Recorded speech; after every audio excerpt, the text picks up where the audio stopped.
For more on the Fed decision, and we can continue this debate here, let's bring in Tom Michaud, the CEO of KBW, a Stifel company. Tom, great to see you. Good evening. Where do you think we are in the economy? And do you think the Fed is doing the right thing at this point? So what we see through the banking industry's lens is that loan growth was slower than expected in the quarter, and higher interest rates are starting to bite. You can see it in real estate. And so our view is that we see a little bit of a slowdown through the banks and through that lens. But credit quality has been very stable. I guess that's where I'd love to go with this, because it's earnings season. And actually, by the way, today was a day when banks really outperformed. And I know there's some New York Community Bank news that shot that up. But regional banks, independent of that, were very strong. And yet what we've heard from restaurants, what we've even heard from Visa, but certainly, we're going to have a conversation about the consumer.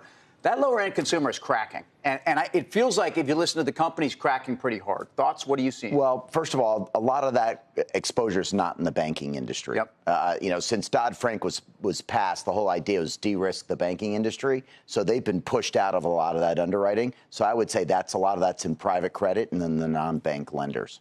Is it cracking or is it normalizing? Well, it's normalizing, number one. It's normalizing. Exactly. Remember, we just had the 100-year pandemic and a really historic response. So when you look at the numbers, the percentage changes a lot, but it's coming off of zero. We're still away from what's a normal credit expense. And I think that's actually been the surprise, how well unemployment's held in there, number one. And number two, credit's been generally pretty good for the banking industry.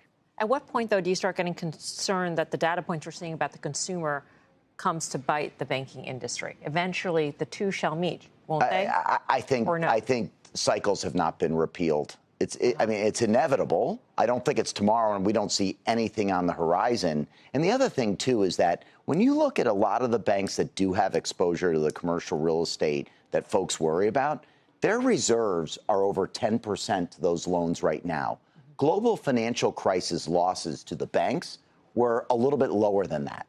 So the banks have already built a fortress of protection for, like, the big city mortgage credits. Are you as confident, though, in private credit and the reserves that they have against commercial real estate?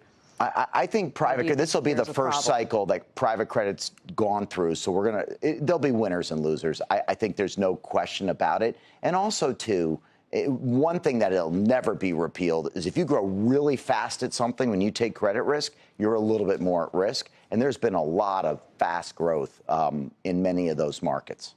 So how do you think about the divergence between the strength of the big money center banks and the fear of the regional banks? Is it too far apart? How do you think this plays out? That's a great question, because we have the Keefe Bank Index, which is the BKX, which are the biggest 24, then the KRX, which is the Keefe Regional Bank Index. There's about a 17% difference in year-to-date performance, which is just about as wide as I've seen it. And it's because the flight path for earnings is so different. We feel much stronger about buying large cap bank stocks. And there are a couple of stories that we're really pretty fired up about, whereas the regional banks are going to have more headwinds because higher for longer might be a little bit more problematic, and they tend to have more commercial real estate exposure.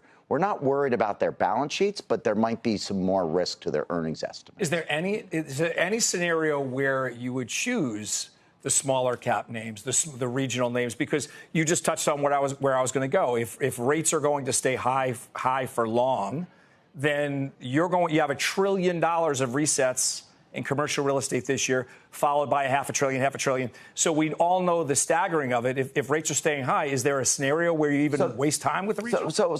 Well, there are some really good names. Like East West Bank is one of our favorites. This company, with all that we know in our model right now, is a high teens ROE earner, and that's kind of in a tricky environment. They're a very profitable company.